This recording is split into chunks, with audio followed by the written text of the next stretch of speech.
Hello tout le monde, ravie de vous retrouver pour une petite suite sur ce questionnement du yoga et de l'activisme.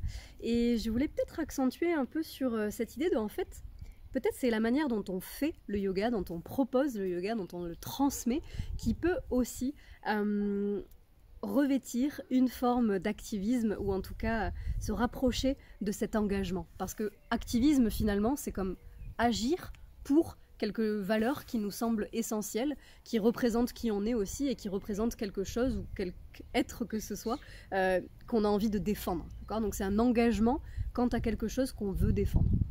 Pour moi, par exemple, l'activisme écologique, il est assez fondamental dans mes valeurs personnelles. C'est pourquoi j'ai acheté un terrain forestier pour pouvoir le protéger, le préserver, être sûr que rien ne soit construit, être sûr que je puisse le vider de déchets qui ont été laissés par les anciens propriétaires ou qui sont tramés par la rivière parfois, être sûr que les autres habitants et habitantes non humaines et non humains aient un habitat aussi, qui soit propre, qui soit disponible, qui soit végétalisé. Donc replanter, enlever des espèces qui ne sont pas du coin, etc. Voilà, pour moi, ça prend cette forme-là aussi, par exemple. Prendre des choix en termes d'alimentation, faire des choix, de peut-être dépenser moins en vêtements, d'acheter que d'occasion ou de pas acheter et de faire avec ce que j'ai, mais d'acheter de l'alimentation organique, biologique, parce que ça soutient des valeurs agricultrices qui sont chères à mes yeux et qui, pour moi, devraient être la base, en fait, mais qui ne l'est pas. Donc c'est un choix, c'est un investissement, c'est un engagement. Ça peut être aussi aller se balader et ramasser des déchets. Voilà, ça prend plein de formes pour moi, hein, d'accord. Dans la pratique du yoga que je transmets, par exemple, mon activisme, il se situe aussi dans qui a accès à mes cours, en fait. Qui a accès à mes cours en termes économiques, en termes d'accessibilité de la pratique elle-même. Est-ce que c'est des postures incroyables que peut-être 3% de la population peuvent faire parfaitement? Est-ce que c'est accessible en termes de philosophie? Est-ce que je peux déconstruire plein de complexes, de systèmes hyper complexes et les rendre plus compréhensibles sans forcément les rendre plus faciles ou les dénaturer, mais quelque chose de l'ordre de voilà, essayer de synthétiser des idées générales et complexes pour que la plupart des élèves qui prennent des cours avec moi les adaptent dans leur vie de tous les jours si c'est juste pour elles.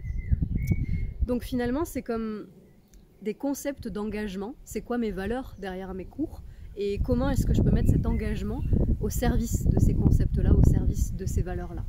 Et alors, encore une fois, c'est peut-être pas suffisant en termes de matcher, de correspondre totalement à être activiste, mais en tout cas, c'est un choix d'avoir un yoga qui est engagé, c'est un choix d'avoir un yoga qui se dit inclusif, qui se dit accessible. Qu'est-ce que ça veut dire concrètement dans la matérialité de la pratique, dans comment est situé mon local de yoga? Est-ce que des personnes à mobilité réduite peuvent y rentrer ou pas?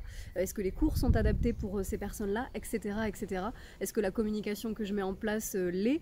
Est-ce que j'ai du contenu gratuit aussi, ou est-ce que tout est payant? Voilà, comment est-ce que je constitue finalement mon entreprise, hein, puisque c'est une entreprise d'avoir une activité libérale dans le domaine du yoga, mais dans d'autres domaines aussi. Est-ce que je la rends étiquetée, engagée, étiquetée activiste ou pas, et si c'est votre choix, voilà, à quel degré vous pouvez agir et tout en ayant un activisme aussi de soin envers vous, évidemment, trouver cette balance-là, cet équilibre-là. Mais ouais, il y a vraiment quelque chose de l'ordre de sortir la pratique dans des milieux et l'amener dans des milieux qui se sentent complètement pas concernés en fait par cet univers du bien-être et du yoga et de cette industrie finalement, cette mode aussi.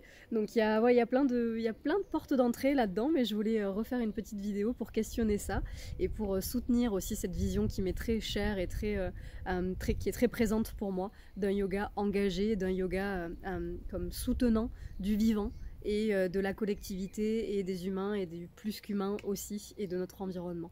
Donc ça passe par plein de biais et je serais ravie de lire ceux que vous choisissez, ceux qui font sens pour vous en commentaire. Pensez à partager à vos proches et même sur les réseaux sociaux, ça m'aide et ça m'encourage à créer plus de contenu.